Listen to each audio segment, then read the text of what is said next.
Hello everyone, once again welcome to my YouTube channel the fit professor. I am Ishan sir.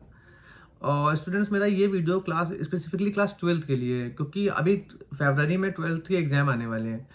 और ये जो 2 महीने होते हैं काफ़ी क्रूशल होते हैं। और बेसिकली रिवीजन और पढ़ाई तो होती रहती है, लेकिन कुछ इंपॉर्टेंट क्वेश्चन होते हैं जिनको अगर आप कर लो तो आपको बहुत हद तक सारी चीज़ें क्लियर हो जाती हैं। अब जैसे कि एडमिशन एक चैप्टर है, एडमिशन ऑफ पार्टनरशिप, तो उसमें 100 क्वेश्चन है अराउंड। लेकिन कोई जरूरी नहीं कि 100 क्वेश्चन करे जाएं। अगर आप उसमें से कल 20 to 25 क्वेश्चन भी कर लेंगे तो आपका पूरा चैप्टर कंप्लीट हो जाएगा और आपको each and every aspect of the partnership आ जाएगा। तो मेन ये होता है कि आप, मेरा मानना ये है कि आप क्वालिटी कंटेंट में जाइए, ना कि क्वांटिटी कंटेंट में। आपको 100 क्वेश्चन लगाने जगह 20 क्वेश्चन लगाइए, उन्हीं की प्रैक्टिस करिए तो आपको चीजें आ जाएंगी। तो मेरा ये पहला वीडियो है क्लास 12th के लिए एडमिशन ऑफ पार्टनर पे, और इसमें हम लोग डिस्कस कर रहे हैं कि सबसे पहले पार्टनरशिप में एडमिशन कब करते हैं, क्यों होता है पार्टनरशिप में एडमिशन, उसके क्या रीजंस होते हैं, और उसके बाद हम लोग इस वाले वीडियो में न्यू प्रॉफिट शेयरिंग रेशियो को कैलकुलेट करना सीखेंगे। स्टूडेंट, मैं आपको अश्योर करता हूं कि मेरे वाले वीडियोस में आपको बहुत सारी ऐसी ट्रिक्स मिलेंगी जो आपको हेल्प करेंगी सीरियसली। और बस ये है कि मैं ये जो पार्टनरशिप है इसके लिए मैं बहुत ज़्यादा लिमिटेड 18 से 20 क्वेश्चन बहुत होते हैं, सफिशिएंट होते हैं किसी चैप्टर को करने के लिए। तो मैं कोशिश करूंगा मैं कि with the help of 18 to 20 question I will solve the entire chapter and complete the entire chapter very perfectly. तो आज हम लोग जो स्टार्ट करेंगे वीडियो, उसमें हम लोग कल एडमिशन देखेंगे और देखेंगे कि एडमिशन के रीजंस क्या होते हैं, किस वजह से एडमिशन किया जाता है किसी फर्म में, पार्टनरशिप डीड क्या होती है, और सबसे important new profit sharing ratio कैसे निकलता है। छोटे क्वेश्चन उसी से रिलेटेड आते हैं।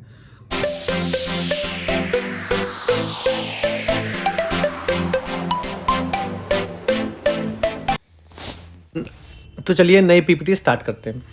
ये PPT basically admission of partner पे है। एडमिशन ऑफ पार्टनर में बेसिक कंसेप्ट कि पार्टनरशिप में एडमिशन कब करते हैं, कब पार्टनर कोई आता है, क्या रीज़न होता है उसका आने का।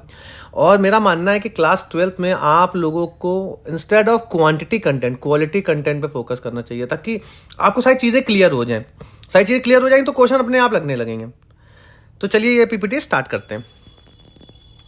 तो देखिए पहला क्वेश्चन है, why is a new partner admitted. तो मैंने पहले बताया what is the reason behind the admission of the partner.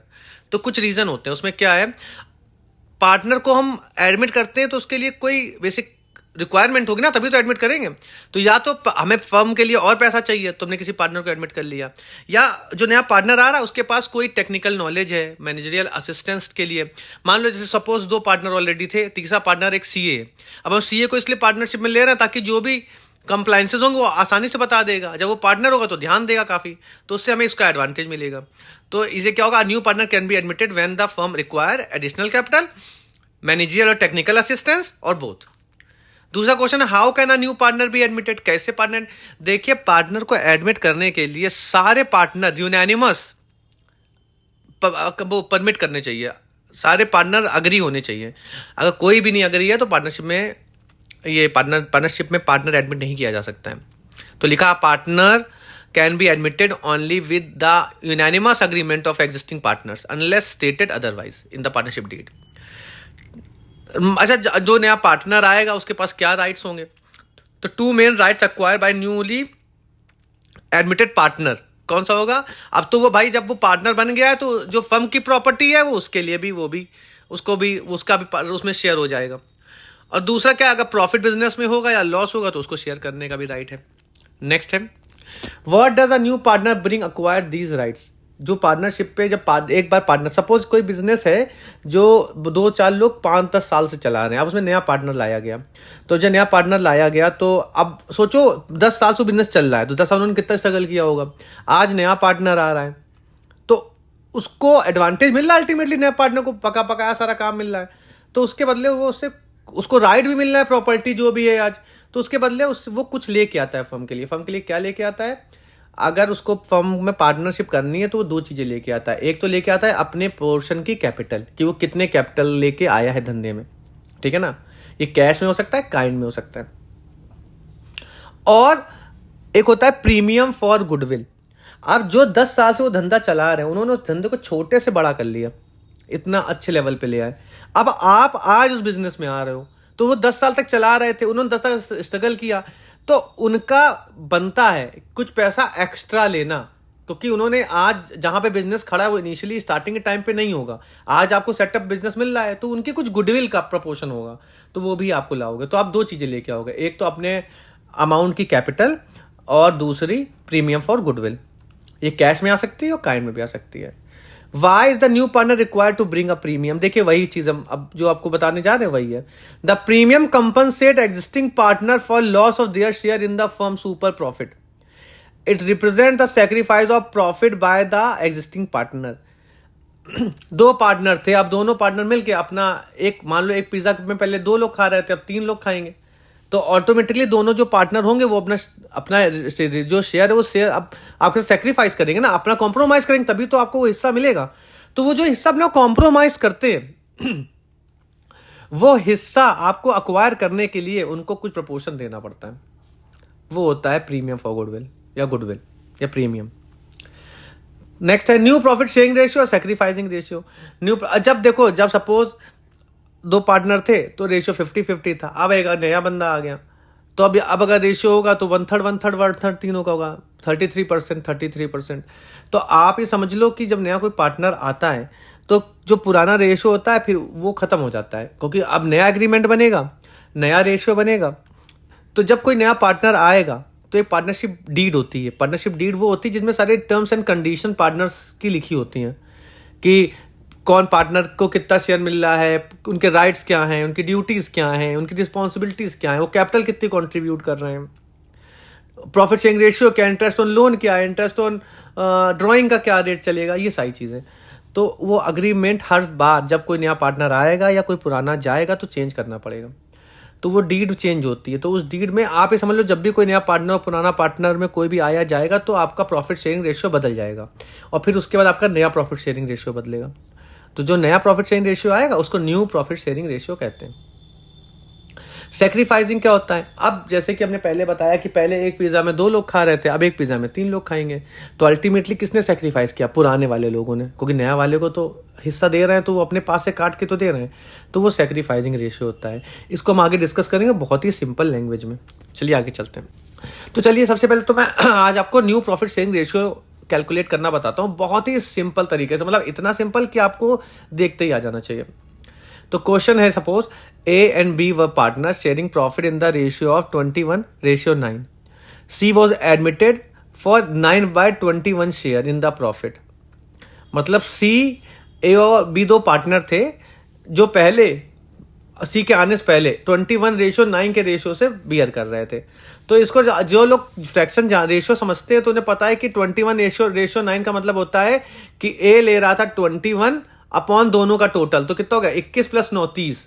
तो एक A ले रहा है 21/30 और B ले रहा है 9 अपॉन फिर टोटल दोनों का, तो 9/30।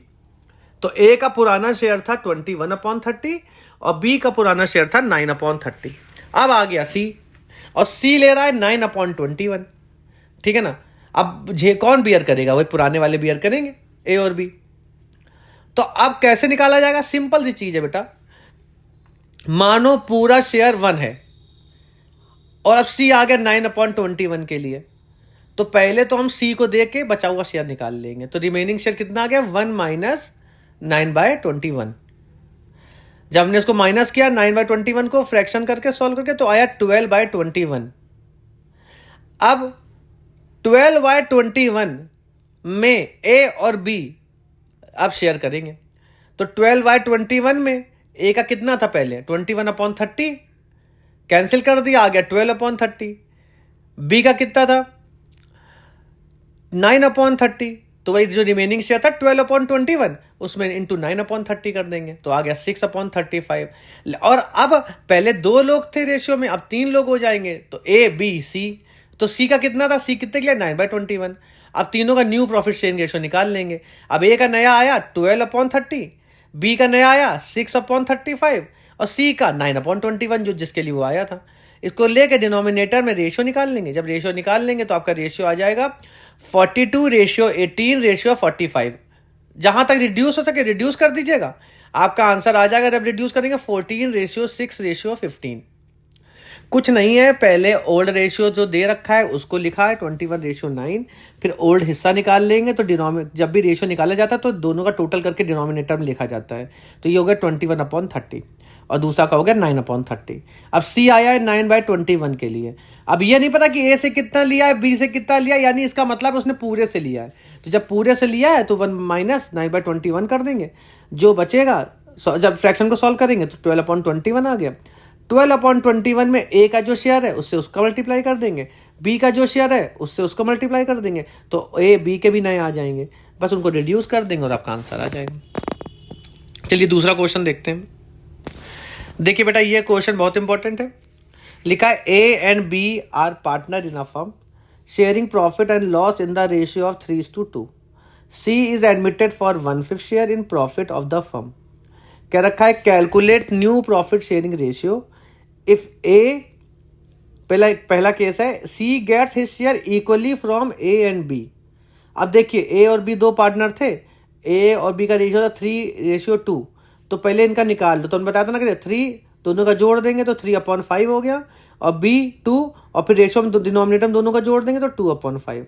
तो ए का रेशियो आ गया 3/5, मतलब 3 दोनों का टोटल, फिर बी का 2 दोनों का टोटल।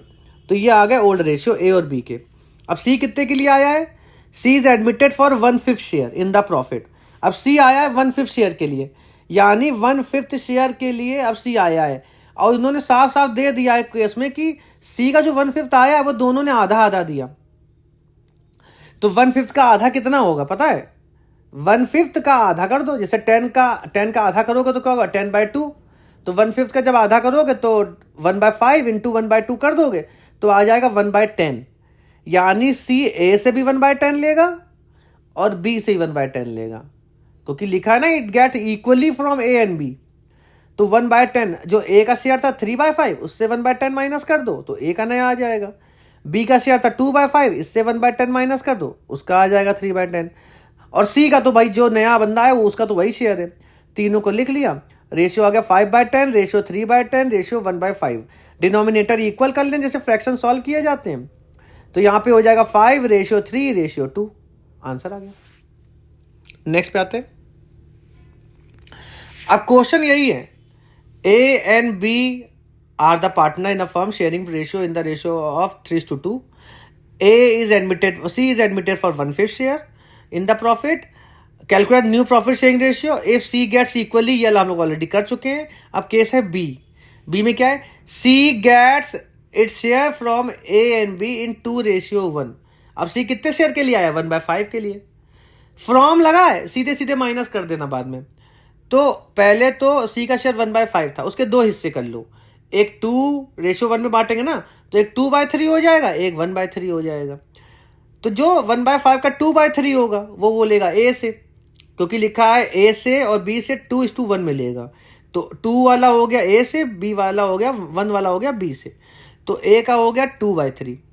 तो हम लोग ने सी का पहले निकाला कि सी ए से कितना ले रहा है, तो सी का शेयर था 1/5, उसका 2/3 निकाल दिया तो आ गया 2/15, यानी ए अपने हिस्से से 2/15 देगा। ए का हिस्सा कितना था, हम लोगों ने निकाला था 3/5 ना, 3:2 था ना, 3:2 था, तो 3/5 और 2/5 निकाला था ना पहले क्वेश्चन में। देखो ये लिखा है ऊपर 3/5 और 2/5, तो 2:1 था, तो सी का शेयर था 1/5, अभी आपको दिखाया 1/5 इंटू 2/3 इक्वल टू 2/15। बस अब 3/5 जो उसका था उसमें 2/15 माइनस कर देंगे, क्योंकि 2:1 में लिया है, ठीक है ना। तो 9 माइनस ये हो जाएगा 2/15, 7/15 आ जाएगा।